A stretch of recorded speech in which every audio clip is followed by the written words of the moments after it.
ನಮಸ್ಕಾರ ಎಲ್ರಿಗೂ, ಇನ್ನೊಂದು ಹೊಸ ವಿಡಿಯೋಗೆ ಸ್ವಾಗತ. ಎಲ್ಲರೂ ಚೆನ್ನಾಗಿದ್ದೀರಾ ಅಂತ ಅಂದ್ಕೊಂಡಿದ್ದೀನಿ.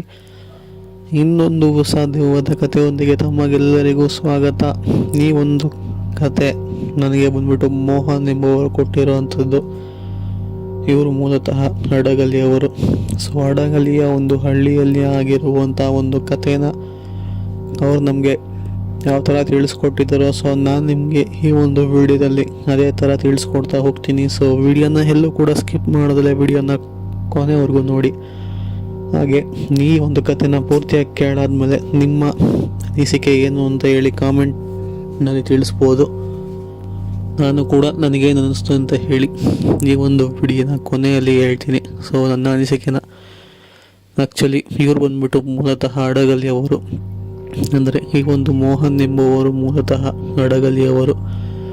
ಸೊ ಆ ಒಂದು ಊರಲ್ಲಿ ಒಂದು ಚಿಕ್ಕ ಹಳ್ಳಿ ಇರುವಂಥದ್ದು. ಸೊ ಆ ಒಂದು ಹಳ್ಳಿಯಲ್ಲಿ ಆಗಿರುವಂಥ ಘಟನೆನ ಇವರು ನಮಗೆ ಹೇಳಿರುವಂಥದ್ದು.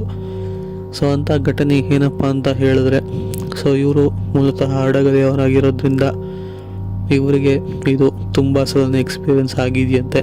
ಸೊ ಅದನ್ನು ನಾನು ಮುಂದೆ ಹೇಳಿರುವಂಥದ್ದು. ಇವರು ತಮ್ಮ ಹಳ್ಳಿಯಿಂದ ಆಚೆ ಕಡೆ ಸಿಟಿಗೆ ಬಂದು ಇವ್ರದ್ದೇ ಒಂದು ಟೈರ್ ಅಂಗಡಿ ಇರುತ್ತೆ.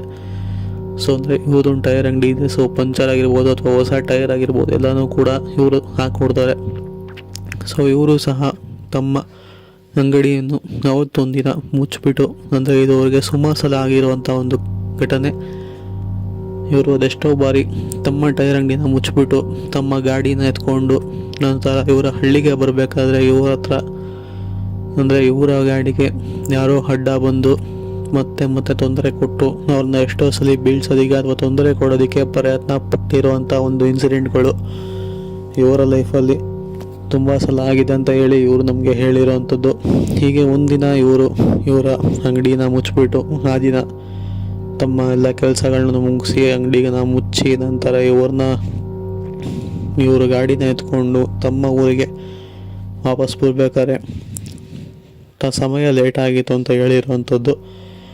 ಸೊ ಲೇಟ್ ಅಂದರೆ ಹತ್ತತ್ರ 9:30 10 ಗಂಟೆ ಆಗಿರ್ಬೋದು. ಸೊ ಆ ಒಂದು ಸಮಯದ ಆಸುಪಾಸು ಇವರು ಹೇಳಿರೋಂಥ ಪ್ರಕಾರ. ಸೊ ಇವರು ಸಹ ತಮ್ಮ ಗಾಡಿನ ಎತ್ಕೊಂಡು ಇವತ್ತು ಹೋಗೋ ದಾರಿಯಲ್ಲಿ ಏನು ತೊಂದರೆ ಆಗದೆ ಇದ್ದರೆ ಸಾಕು ಅಂತ ಹೇಳಿ ಅನ್ಸ್ಕೊಂಡು ಬರ್ತಾ ಇರ್ತಾರೆ. ಹೀಗೆ ಇವರ ಊರಿಗೆ ಬರಬೇಕಾದ್ರೆ ಅವರ ಗಾಡಿಗೆ ಯಾವುದೋ ಒಂದು ವಯಸ್ಸಾಗಿರುವಂಥ ಅಜ್ಜಿ ಅಡ್ಡ ಬಂದು ನಿಂತಿರೋ ರೀತಿಯಲ್ಲಿ ಇವರಿಗೆ ಕಾಣಿಸ್ಕೊಳ್ಳುತ್ತೆ.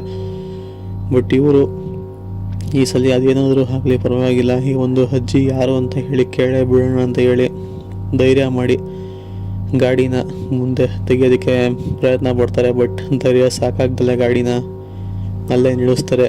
ಗಾಡಿನ ನಿಲ್ಲಿಸ್ಬಿಟ್ಟು ಪುನಃ ಹಿಂತಿರುಗಿ ವಾಪಸ್ ಹೋಗುವಂಥದ್ದು ಅವರ ಅಂಗಡಿ ಕಡೆನೇ ವಾಪಸ್ ಓಡೋಗ್ತಾರೆ. ಬಿಕಾಸ್ ಗಾಡಿ ಅಲ್ಲೇ ಇದ್ರೆ ಬೆಳಗ್ಗೆ ಬಂದು ತೊಗೊಬೋದು, ಈ ಸಮಯದಲ್ಲಿ ನಾನು ಅಲ್ಲಿ ಸಿಗಾಕೊಂಡ್ರೆ ಸರಿ ಇರಲ್ಲ ಅಂತ ಹೇಳಿ ವಾಪಸ್ ಓಡೋಗ್ತಾರೆ ಅಂಗಡಿ ಕಡೆ. ಬಟ್ ಆ ಒಂದು ಅಜ್ಜಿ ಇವ್ರನ್ನ ಕರೆದ ರೀತಿಯಲ್ಲಿ ಭಾಸವಾಗುತ್ತೆ. ಮಗು ಅಂತ ಹೇಳಿ ಕರೆದ ರೀತಿಯಲ್ಲಿ ಭಾಸವಾಗುತ್ತೆ. ಸೊ ಇದು ಯಾವುದೋ ಒಂದು ಅಜ್ಜಿ ನನ್ನ ಕರಿತಿದೆಯಲ್ಲ ಅಂತ ಹೇಳಿ ಇವ್ರಿಗೆ ಇನ್ನೂ ಸಹ ಭಯ ಜಾಸ್ತಿಯಾಗಿ ಹಿಂದೆ ತಿರುಗಿ ನೋಡ್ತಾರೆ. ಆ ಒಂದು ಅಜ್ಜಿ ಇವ್ರನ್ನ ಕರಿತಾ ಇರ್ತಾರೆ. ಸೊ ಇವರು ಸಹ ಇದು ಯಾವುದೋ ಅಜ್ಜಿ ಇರ್ಬೋದು, ಸೊ ಇದು ಆ ಒಂದು ಆತ್ಮದ ಅಲ್ಲ ಅಂತ ಹೇಳಿ ಗಾಡಿ ಹತ್ರ ಬಂದು ಆ ಒಂದು ಅಜ್ಜಿ ಹತ್ರ ಮಾತಾಡ್ತಾರೆ. ಬಟ್ ಆ ಅಜ್ಜಿ ಹೇಳೋವಂಥದ್ದು ಮುಂದೆ, ಈ ಮಗು ಇಲ್ಲಿನ ಸ್ವಲ್ಪ ದೂರ ನನಗೆ ಗಾಡಿಯಲ್ಲಿ ಡ್ರಾಪ್ ಮಾಡು, ನಾನು ಸ್ವಲ್ಪ ದೂರ ಹೋಗಬೇಕು ಅಂತ ಹೇಳಿ ಆ ಒಂದು ಗಾಡಿಯ ಮೇಲೆ ಕೂತ್ಕೊತಾರೆ. ಸೊ ಇವರು ಸಹ ಒಂದು ಭಯದಲ್ಲೇ, ಯಾಕೆಂತಂದರೆ ಆ ಅಜ್ಜಿ ಯಾರು ಏನು ಅಂತ ಇವರಿಗೆ ಗೊತ್ತಿರೋದಿಲ್ಲ. ಆದರೂ ಸಹ ಒಂದು ಭಯದಲ್ಲಿ ಆ ಅಜ್ಜಿನ ಕೂರಿಸ್ಕೊಂಡು ನಿಧಾನವಾಗಿ ಹೋಗ್ತಿರ್ತಾರೆ ಆ ಒಂದು ರೂಟ್ನಲ್ಲಿ. ಬಟ್ ಆ ಒಂದು ಅಜ್ಜಿ ಹಿಂದಗಡೆ ಕೂತಿರ್ಬೇಕಾದ್ರೆ ಇವರಿಗೆ ಯಾವುದೋ ಒಂದು ಆಕೃತಿ ಬಂದು ಗಾಡಿನ ತಳ್ಳಿದ ರೀತಿಯಲ್ಲಿ ಭಾಸವಾಗುತ್ತೆ. ಕಂಟ್ರೋಲ್ ಸಿಗ್ದೇ ಇವರು ಸ್ವಲ್ಪ ಆ ಕಡೆ ಈ ಕಡೆ ಗಾಡಿನ ವಾದಿಸ್ತಾರೆ ಅಂತ ಹೇಳ್ಬೋದು. ಬಟ್ ಹಿಂದೆಗಡೆ ಆ ಅಜ್ಜಿ ಕೂಡ ಕೂತಿರೋದ್ರಿಂದ ಹೇಗೋ ಮಾಡಿ ಗಾಡಿ ಸ್ಲೋ ಇದ್ದಿದ್ದರಿಂದ ಬ್ಯಾಲೆನ್ಸ್ ಮಾಡ್ತಾರೆ. ಇದಾದಂತಹ ಘಟನೆನ ಅವರು ಆ ಅಜ್ಜಿ ಹತ್ರ ಕೂಡ ಹೇಳ್ತಾರೆ. ಆ ಅಜ್ಜಿಯವರು ತಮಗೆ ಗೊತ್ತಿರುವಂಥ ಎಲ್ಲ ಮಂತ್ರಗಳನ್ನ ಜೋರಾಗಿ ಹೇಳಿ ತುಂಬ ಕೆಟ್ಟ ಪದಗಳನ್ನೆಲ್ಲ ಬಳಸಿ ಆ ಒಂದು ಆತ್ಮಕ್ಕೆ ಬೈತಾರೆ. ನಂತರ ಆ ಒಂದು ಆತ್ಮದ ಅಳುವಿನ ಶಬ್ದ ಇವರಿಗಿಬ್ಬರಿಗೂ ಸಹ ಕೇಳಿಸುತ್ತೆ. ಆ ಅಜ್ಜಿ ಮತ್ತು ಆ ಒಂದು ವ್ಯಕ್ತಿ ಇಬ್ಬರಿಗೂ ಸಹ ಕೇಳುವಂಥದ್ದು. ಸೊ ಈ ಒಂದು ಅಜ್ಜಿ ತಾವು ಆ ಒಂದು ಆತ್ಮದ ಹತ್ರ ಏನೋ ಆಗಿದೆ ಅಥವಾ ಆ ಒಂದು ಆತ್ಮಕ್ಕೇನೋ ತೃಪ್ತಿ ಆಗಿಲ್ಲ ಅಂತ ಹೇಳಿ ಈ ಒಂದು ವ್ಯಕ್ತಿ ಹತ್ರ ಹೇಳ್ತಾರೆ ಇವರು ಸಹ. ಬಟ್ ನನಗೆ ಯಾಕೆ ಈ ಥರ ತೊಂದರೆ ಕೊಡ್ತಿದೆ, ಬೇರೆ ಎಲ್ಲರೂ ಕೊಡ್ಬೋದಲ್ಲ ಅಂತ ಹೇಳಿ ಅವಜ್ಜಿನ ಕೇಳ್ತಾರೆ.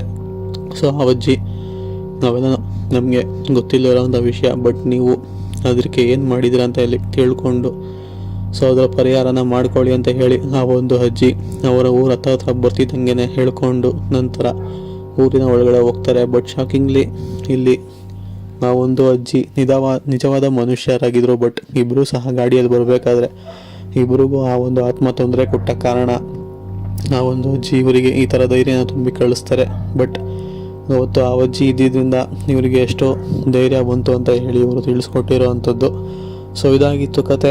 ಈ ಕಥೆನ ಆ್ಯಕ್ಚುಲಿ ನಾನು ನಿಜ ಅಂತಲೂ ಹೇಳೋದಕ್ಕಾಗಲ್ಲ, ಸುಳ್ಳು ಅಂತಲೂ ಹೇಳೋದಕ್ಕಾಗಲ್ಲ. ಬಿಕಾಸ್ ಆ ಥರ ಇನ್ಸಿಡೆಂಟ್ಗಳಾಗ್ತವೆ, ಅದು ವಯಸ್ಸಾಗಿರೋರಿಗೆ ಗೊತ್ತಾಗುತ್ತೆ.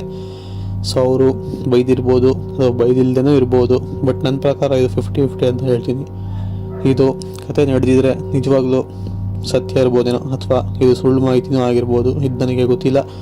ಬಟ್ ನಿಮ್ಮ ಅನಿಸಿಕೆನ ನನಗೆ ಕಾಮೆಂಟ್ಸ್ ಮುಖಾಂತರ ತಿಳಿಸ್ಬೋದು. ಸೊ ಇದಾಗಿತ್ತು ಇವತ್ತಿನ ವಿಡಿಯೋ.